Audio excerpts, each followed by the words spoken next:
Assalamualaikum warahmatullahi wabarakatuh. Saudaraku yang dirahmati Allah, pernahkah kita berada di satu titik di mana doa terus kita panjatkan namun hati justru terasa kosong? Lisan menyebut nama Allah, tangan menengadah, air mata bahkan jatuh. Namun setelah semua itu hidup terasa tetap berat. Masalah belum juga pergi dan ketenangan belum kunjung hadir. Di saat seperti itu pelan-pelan muncul bisikan dalam hati. Apakah Allah mendengarku? Apakah doaku kurang baik? Atau mungkin aku terlalu banyak dosa, saudaraku? Rasa seperti ini pernah dirasakan oleh banyak orang saleh. Dan Ageman mengajarkan bahwa ketika doa terasa jauh, sebenarnya bukan Allah yang menjauh. Allah tidak pernah jauh, tidak pernah lalai, tidak pernah tuli terhadap hambanya.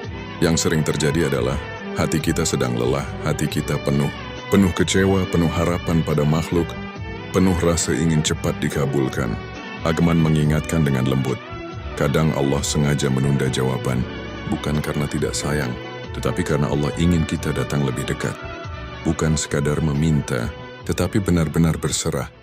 Di momen inilah doa berubah makna, bukan lagi tentang hasil, tetapi tentang hubungan.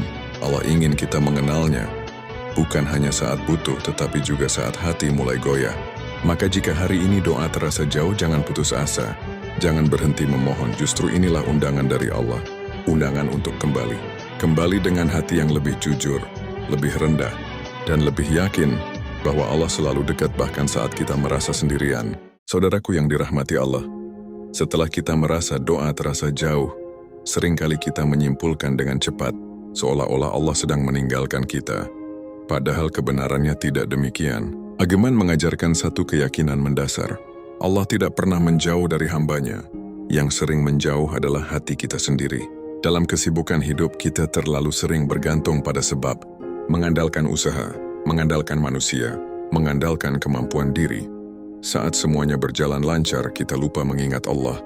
Namun ketika semuanya terasa buntu, barulah kita mencarinya dengan tergesa. Saudaraku, bukan berarti doa kita salah, tetapi hati kita belum sepenuhnya hadir. Allah dekat, namun hati kita sibuk dengan dunia. Allah mendengar, namun jiwa kita dipenuhi kegelisahan. Ageman mengingatkan, kedekatan dengan Allah bukan soal jarak, tetapi soal kesadaran. Ketika hati sadar bahwa kita lemah, ketika hati mengakui bahwa kita tidak berdaya, disitulah jarak itu hilang. Allah tidak pernah pergi, Dia selalu menunggu hambanya berhenti bersandar pada selainnya. Dan saat kita mulai kembali, meski dengan langkah yang tertatih, Allah sudah lebih dulu membuka pintu. Saudaraku yang dirahmati Allah, seringkali kita mengira bahwa doa yang baik adalah doa yang panjang, doa yang indah susunan katanya, doa yang terdengar fasih dan rapi. Padahal Ageman mengajarkan, doa yang sampai bukan ditentukan oleh indahnya bahasa, tetapi oleh hadirnya hati. Banyak orang berdoa, namun pikirannya kemana-mana.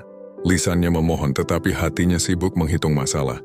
Disinilah doa terasa kosong, karena yang berbicara hanya mulut, bukan jiwa. Ageman mengajak kita berhenti sejenak, tarik napas perlahan, tenangkan hati. Sadari bahwa kita sedang berdiri di hadapan Allah. Saat kita mengaku lemah, saat kita jujur dengan keadaan diri, disitulah doa mulai bernilai. Kadang doa yang paling kuat bukan yang panjang, tetapi yang keluar dari hati paling dalam. Hanya satu kalimat namun penuh kejujuran. Allah tidak menunggu kata yang sempurna. Allah menunggu hati yang benar-benar berserah. Ketika doa berubah dari rutinitas menjadi pengakuan ketergantungan, saat itulah jarak menghilang dan kedekatan kembali terasa. Saudaraku yang dirahmati Allah, seringkali kita datang kepada Allah dengan hati yang penuh.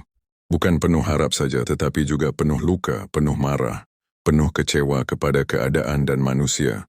Ageman mengajarkan satu adab halus. Sebelum meminta, bersihkanlah hati. Karena hati yang kotor membuat doa terasa berat untuk terangkat. Bukan karena Allah menolak, tetapi karena hati kita belum siap menerima. Coba kita jujur pada diri sendiri. Ada iri yang belum dilepaskan. Ada dendam yang masih disimpan. Ada rasa tidak ikhlas terhadap takdir. Semua itu membuat hati sempit. Dan hati yang sempit sulit merasakan dekat dengan Allah. Ageman mengajak kita memulai dari memaafkan. Memaafkan orang lain, dan memaafkan diri sendiri. Lepaskan satu persatu beban batin. Ikhlaskan apa yang tidak bisa kita ubah. Saat hati mulai lapang, doa tidak perlu teriak. Tidak perlu panjang. Cukup datang dengan hati yang bersih dan berkata, Ya Allah, aku lemah dan aku butuh Engkau. Disitulah doa menjadi ringan, dan kedekatan mulai terasa kembali. Saudaraku yang dirahmati Allah, Ageman mengajarkan bahwa saat kita merasa doa terasa jauh, ada satu tempat yang paling dekat dengan Allah, yaitu sujud. Sujud bukan sekadar gerakan fisik dalam sholat, tetapi juga simbol kerendahan hati. Saat kepala menyentuh tanah, ego runtuh, kesombongan hilang, dan kita mengakui bahwa kita kecil, lemah, dan sepenuhnya bergantung pada Allah. Banyak orang berdoa sambil berdiri, duduk, atau bahkan berbisik dalam hati. Namun seringkali jawaban datang, bukan saat kata-kata panjang diucapkan, tetapi saat sujud yang lama, yang tulus dan penuh kejujuran. Dalam sujud, kita tidak perlu bahasa yang indah, tidak perlu kalimat yang rapi. Cukup hati yang mengalirkan doa, cukup air mata yang menetes tanpa suara, cukup pengakuan jujur bahwa kita tidak mampu tanpa pertolongan Allah. Ageman mengingatkan bahwa sujud adalah saat kita benar-benar dekat dengan Sang Pencipta. Di saat dunia terasa berat, masalah menumpuk, dan doa seolah tak kunjung dijawab, tidak ada tempat yang lebih aman untuk bersandar selain sajadah. Di sanalah hati menemukan ketenangan. Di sanalah jiwa yang gelisah beristirahat. Dan seringkali apa yang terasa jauh dalam doa perlahan kembali dekat. Hati mulai percaya bahwa Allah selalu mendengar, bahwa tidak ada satupun yang hilang dari doa kita, dan bahwa jawabannya akan datang pada waktu yang tepat. Sujud bukan hanya ibadah fisik, tetapi juga jalan hati untuk mendekatkan diri kepada Allah, mengakui kelemahan, dan menumbuhkan keyakinan bahwa setiap doa yang tulus pasti didengar. Saudaraku yang dirahmati Allah, seringkali kita merasa bahwa mendekat kepada Allah harus dengan banyak kata, doa panjang, permohonan yang terus diulang. Padahal Ageman mengajarkan satu hal yang jarang disadari.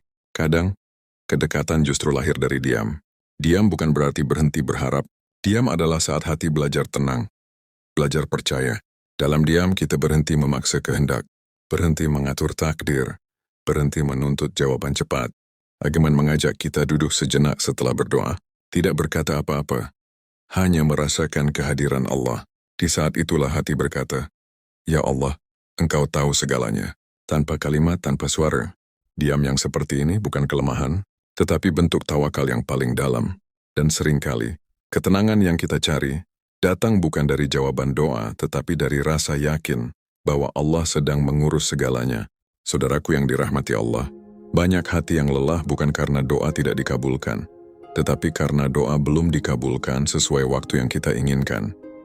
Kita ingin cepat, kita ingin segera, kita ingin masalah selesai sekarang juga. Ageman mengajarkan disinilah ujian terbesar doa, bukan pada saat meminta tetapi pada saat menunggu. Menunggu adalah bagian dari ibadah. Menunggu adalah bentuk kepercayaan. Dan tidak semua hati kuat untuk itu. Seringkali kita berkata, "Ya Allah, aku sudah berdoa." Namun di dalam hati masih ada tuntutan. Masih ada desakan, masih ada rasa, kenapa belum juga? Saudaraku, Allah Maha mendengar. Setiap doa tercatat. Tidak ada satu pun yang hilang. Namun Allah juga Maha mengetahui. Dia tahu kapan kita siap. Dia tahu kapan hati kita kuat. Dia tahu kapan sesuatu akan menjadi rahmat dan kapan ia justru menjadi musibah. Ageman mengingatkan dengan bijak, tidak semua yang cepat itu baik, dan tidak semua yang lambat itu buruk. Kadang Allah menunda, karena jika dikabulkan sekarang, kita akan lupa bersyukur, atau bahkan lupa kepadanya. Kadang Allah menahan, karena jika diberi saat ini kita belum mampu menjaganya. Ikhlas bukan berarti menyerah. Ikhlas bukan berarti berhenti berdoa. Ikhlas adalah menyerahkan hasil.